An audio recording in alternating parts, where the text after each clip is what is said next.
Hi friends, నేను మీ అనిత. ఎలా ఉన్నారు? అందరూ బాగున్నారా? Welcome back to Anitha kitchen vlogs అండి. సో ఈరోజైతే మీ అందరికీ కూడా బీరకాయ పెసరపప్పు కూర అయితే చూపించబోతున్నానండి. ఇది మాకు తెలియదేంటి అని అనుకోవచ్చు, కానీ బీరకాయని డైరెక్ట్ నార్మల్ కర్రీలా చేయడం కంటే ఇలా ఏదైనా కాంబినేషన్లో వండుకుంటే చాలా ఇష్టంగా తింటారండి. బీరకాయ ఎందుకు తినాలి అంటే ఇది ఎక్కువ పీచు పదార్థం కలిగి ఉంటుందన్నమాట. సో దీన్ని తినడం వల్ల మన డైజెషన్ సిస్టమ్ ఏంటి, పిల్లలకి ఏంటి చాలా ఆరోగ్యంగా ఉంటాము. ఇది మనకి ప్రెగ్నెంట్ అంటే డెలివరీ మామ్స్ కూడా తినొచ్చండి. చాలా మంచిది అనమాట. అంత మంచి వెజిటేబుల్ ఇది. సో ఇలాంటి వెజిటేబుల్ మన పిల్లలకి పెట్టడం వల్ల, అలవాటు చేయడం వల్ల కూడా మంచిదే కదా. సో అందుకే నేను మా పిల్లలకి ఎప్పుడు కూడా కాయగూరలు అలవాటు చేస్తానండి.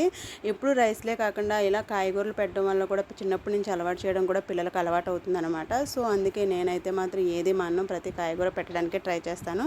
సో ఈరోజు అయితే పిల్లల కోసం బీరకాయ పెసరపప్పు అయితే చేశానండి నేను. సో దానికోసం ముందుగా చూసారు కదా, పెసరపప్పు ఒక 1 అవర్ ముందైతే నానబెట్టుకున్నాను, పక్కన పెట్టుకున్నానండి. తర్వాత ఇంకా ఆనియన్స్, బీరకాయ, ఇంకా పచ్చిమిర్చి కూడా కట్ చేసుకుని ఒక ప్యాన్ పెట్టి అందులో ఆయిల్ వేసి, జీలకర్ర, ఆవాలు వేసి చిటపట్లాడినిచ్చి అందులో ఆనియన్స్ వేసి, అంటే ఉల్లిపాయ ముక్కలు, పచ్చిమిరకాయ వేసి కూడా ఫ్రై అయిన తర్వాత అందులో బీరకాయ వేసుకోవడమే అనమాట. ఇంకా బీరకాయ ముందుగానే మనం కోసి పెట్టుకుంటాం కాబట్టి కట్ చేసి పెట్టేసుకుని ఇంకా డైరెక్ట్ వేసేసుకోవడం అండి. ఎందుకంటే అందులో వాటర్ ఎక్కువ ఉంటుంది కాబట్టి కొంచెంసేపు మగ్గనిస్తే సరిపోతుంది అనమాట.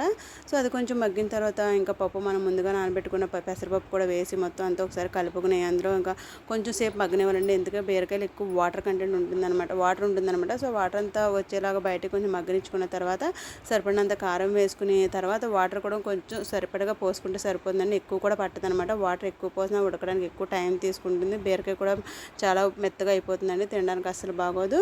సో అందుకే కొంచెం మగ్గిన తర్వాత అందులో కారం వేసుకుని సరిపడిన నీళ్ళు పోసుకుంటే త్వరగా చాలా ఈజీగా అయిపోతుంది అనమాట. చూస్తున్నారు కదా వీడియోలో చూపించిన విధంగా.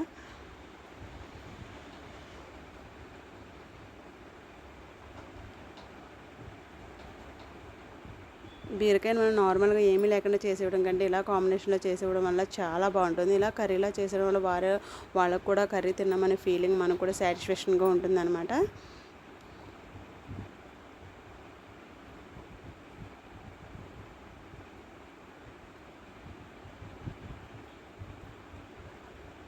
లాస్ట్లో ఇంక ఉప్పు సరిపోయిందో లేదో ఒకసారి చూసుకుని ఫైనల్గా కొత్తిమీర వేసుకుని ఇంకా కొంచెం ఉడకనిస్తే సరిపోతుందండి. చాలా ఈజీగా లంచ్ బాక్స్లోకి మార్నింగ్ ఎటువంటి హడావిడి లేకుండా చాలా ఈజీగా క్విక్గా అయిపోతుంది అనమాట. మరి మీరు ఎప్పటి వరకు ఇలా ట్రై చేయకపోతే ఖచ్చితంగా ట్రై చేయండి. ఒకసారి మీ పిల్లలకి ఇలా చేసి పెట్టండి, ఖచ్చితంగా తింటారు. ఓకేనా? వీడియో నచ్చితే లైక్ చేయండి. ఇలాంటి మరిన్ని వీడియోస్ కోసం నా ఛానల్ అయితే సబ్స్క్రైబ్ చేసుకోండి. థ్యాంక్స్.